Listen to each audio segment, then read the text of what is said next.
Sur le lien maçonnerie, politique et ésotérisme et hermétisme, une période qui est intéressante, c'est la période qui va de la Révolution au Second Empire. Parce que la maçonnerie développe certes un engagement politique de plus en plus important, mais elle a aussi des conceptions, alors je ne sais pas si on peut dire ésotériques, mais métaphysiques. Parce qu'en fait, après la Révolution, la maçonnerie se considère comme une église déiste. Donc elle a des conceptions religieuses et des conceptions religieuses hétérodoxes. Enfin, hétérodoxes par rapport à la majorité. Et c'est vrai que du coup, beaucoup d'hermétistes ou d'ésotéristes se sentent à l'aise dans ce milieu un peu hétérodoxe. Et on va avoir... alors, il y a je dirais la philosophie officielle, c'est un peu celle de Chemin du Pontès ou Dragon, où il y a quand même des éléments un peu ésotériques, alors d'un ésotérisme rationaliste, si on me permet l'expression, mais par exemple, elle va être très accueillante aussi aux frères Lazare, républicain Le Nain et à sa science kabbalistique, ou à un certain nombre d'autres... j'allais dire d'allumer, excusez-moi, d'ésotéristes divers.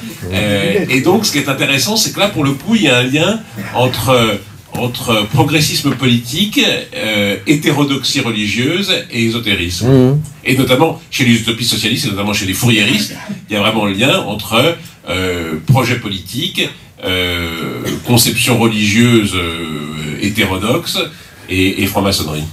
Parce qu'en fait, le seul mouvement utopique où il y a vraiment des liens avec la maçonnerie, c'est le fouriérisme finalement. Enfin, c'est le principal.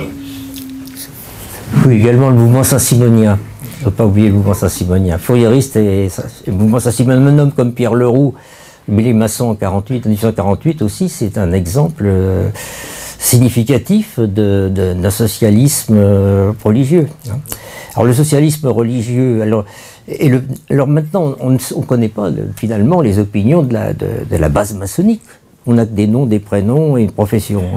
Et on ne sait, mais les intellectuels à l'intérieur de la maçonnerie sont des déistes, et un certain nombre d'entre eux sont des déistes avec un penchant ésotériste. Voilà. La base, ça, on ne sait pas. C'est comme par exemple, vous savez, il y a pour ceux qui sont maçons, il y a une faute énorme actuellement, c'est qu'on brûle comment on appelle ça, les testaments philosophiques. Et le pauvre historien, pensez à lui, parce qu'il a besoin des testaments philosophiques pour connaître la mentalité, et des enquêtes, pour connaître la mentalité de la maçonnerie à un moment de son histoire. Je cite deux exemples.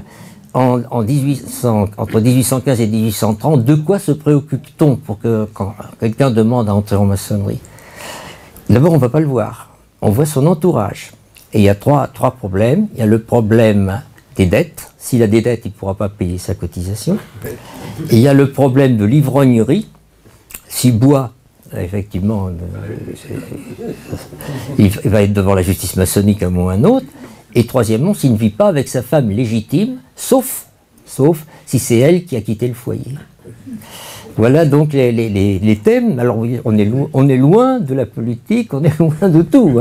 Donc autrement dit, mais là c'est la maçonnerie populaire des années 1830.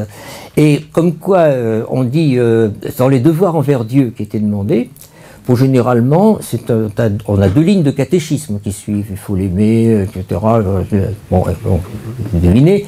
Mais il y a quand même des réponses des fois étonnantes. Il y en a une, un officier de cavalerie qui a dit « Je ne connais pas ce monsieur ». Point. C'est pour vous dire à quel point, disons, il y a une énorme diversité dans ce monde maçonnique. C'est ce qui fait son charme. Alors Eliphas Lévy était dans ma loge, la Rose du Parfait Silence. Mais quand il a vu que Dieu était contesté dans la loge, il est parti. Il y a eu aussi, on a eu Fabre des Essarts, c'est ça, Fabre des Essarts qui était dans ma loge aussi. Alors il était dans une loge ultra rationaliste à ce moment-là, et lui, il était évêque gnostique. Enfin, il est resté. Enfin, il n'y a pas eu trop de problèmes. Ça n'a pas eu de problème. Regardez Robert Amadou, mon ami Robert Amadou. Notre cher frère Robert Amadou, venant au Grand Orient avec sa calotte et sa comment dirais-je, sa soutane si vous voulez, sa soutane, oui. Alors le concierge me disait, qui c'est celui-là? Je me souviens, Henri Cadet, il m'a dit, qu'est-ce que je dis, t'en fais pas, je le connais. Il vient dans ma loge.